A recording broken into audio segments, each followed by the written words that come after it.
આજે આ વહાલનો દરિયો એવી દીકરી પિતા અને પુત્રીના સંબંધોને કેન્દ્રમાં રાખીને આપની સાથે સંવાદ સાધશે. બેન રાધા. નમસ્કાર. આર્યવર્તના આથમણા છેડે માતાના મઢનો ઝાલરનો ઝણઝણાટ અને દ્વારકાધીશની 52 ગજની ધ્વજાના ફરફરાટ વચ્ચે ભાતીગળ સંસ્કૃતિથી ઝળહળતી એક દીવડી, જેના પ્રકાશથી ભારત વર્ષ વિશ્વમાં પંકાય છે એવી ભુજની ધરતી, ગુરુજનો, ભુજવાસીઓ, સૌ વડીલો અને મિત્રોને મારા પ્રણામ.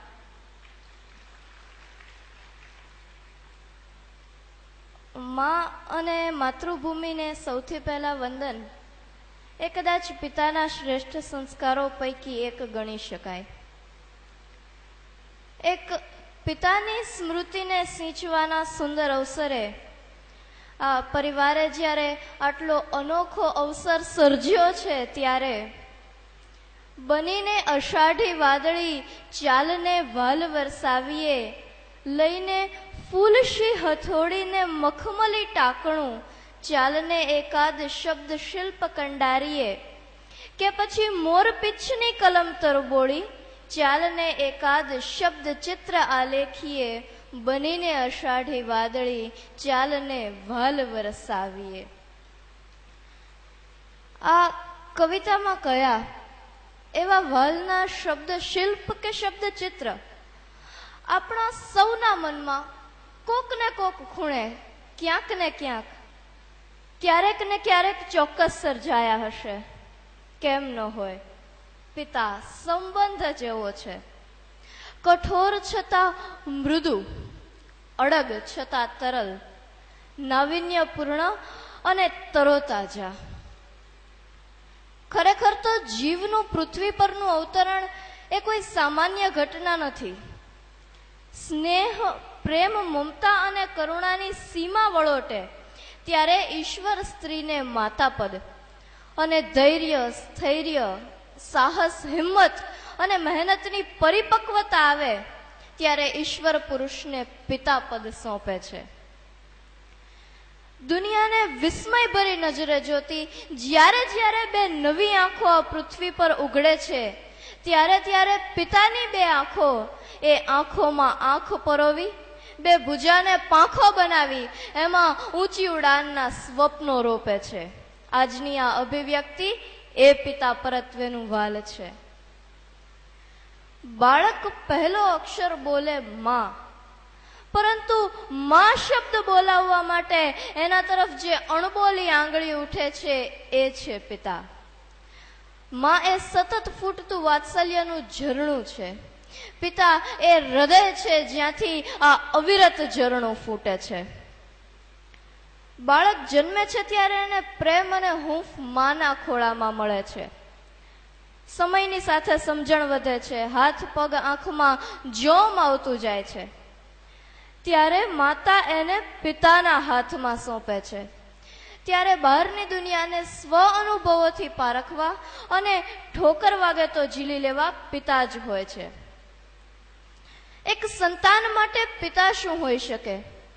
એ સમય સાથે બદલાતી ખૂબ જ નાનકડી છતાં અત્યંત મહત્વપૂર્ણ બાબત છે.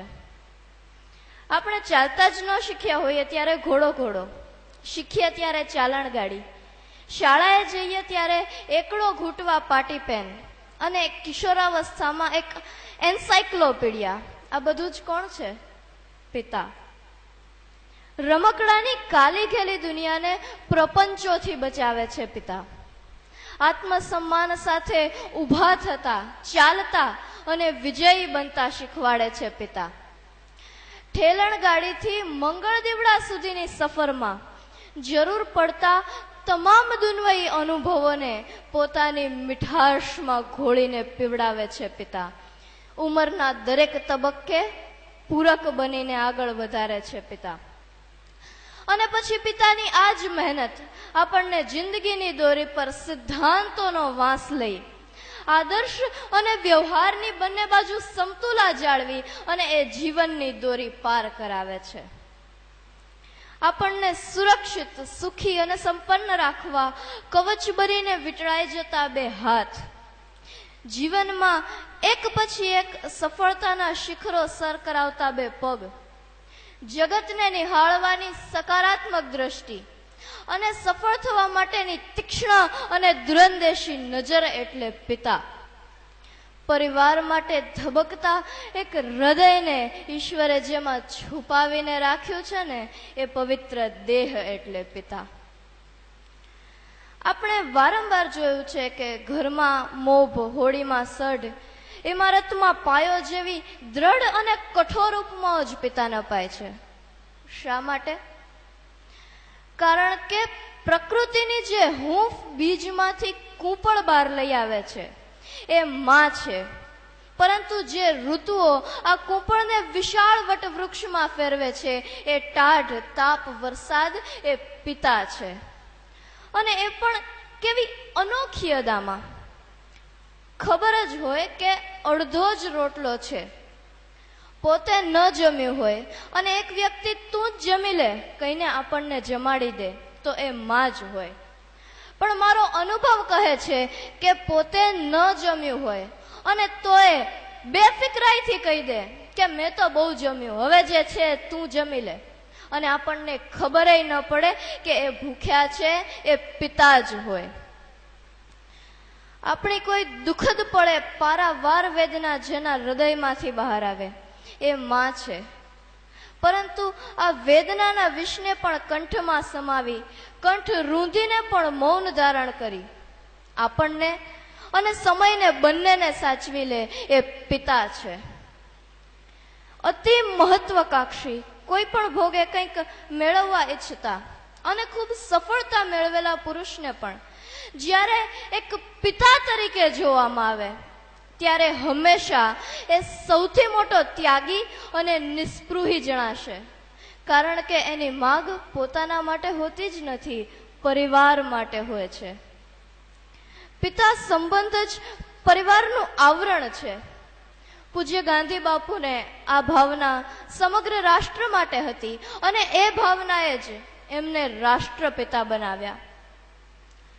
વિશ્વમાં અસંખ્ય કહેવતો, સુભાષિતો, સુવિચારોમાં જે માના ગુણગાન ગવાયા છે એ જ સિક્કાની બીજી અભિન્ન અને નક્કર બાજુ એટલે પિતા. સ્વજન માટે સ્વની આહુતિ એ પિતા પદનું પ્રથમ ચરણ અને સંતાનોનું સર્વથા કલ્યાણ એ પિતા પદના સુખનું અંતિમ સોપાન છે. પિતાએ આપેલા વચન ખાતર ભગવાન શ્રી રામે પત્ની સહિત 14 વર્ષનો વનવાસ કર્યો. પિતાએ આપેલું વચન પાળવા નચિકેતાએ સ્વયંને યમરાજ સામે ધરી દીધા. પિતાના પ્રાણ બચાવવા અભિમન્યુ 7 કોઠા ભેદીને ચક્રવ્યૂહમાં મૃત્યુને ભેટ્યા. આપણા શાસ્ત્રોમાં દર્શાવાયેલા આ તમામ દ્રષ્ટાંતો ક્યાં અંગુલી નિર્દેશ કરે છે? સંસ્કારોની શુદ્ધતા તરફ, પિતાનું જીવનમાં સ્થાન, એમણે કરેલા પરિત્યાગ અને એના ઋણ સ્વીકાર તરફ. બાળકના ઐશ્વર્યપૂર્ણ જીવન માટે પિતા જે કંઈ પણ કરે છે એના ઋણ સ્વીકારના આ દ્રષ્ટાંતો છે. પિતા હંમેશા સંતાન માટે ત્રીજી આંખથી જુએ છે. નાળિયેરનું મીઠું પાણી એ માં છે અને એનું સખત કોચલું એ પિતા છે. આ બંને સાથે મળી અને એની અંદર એક બીજને ઉછેરીને પરિપક્વ બનાવવાનું કામ કરે છે.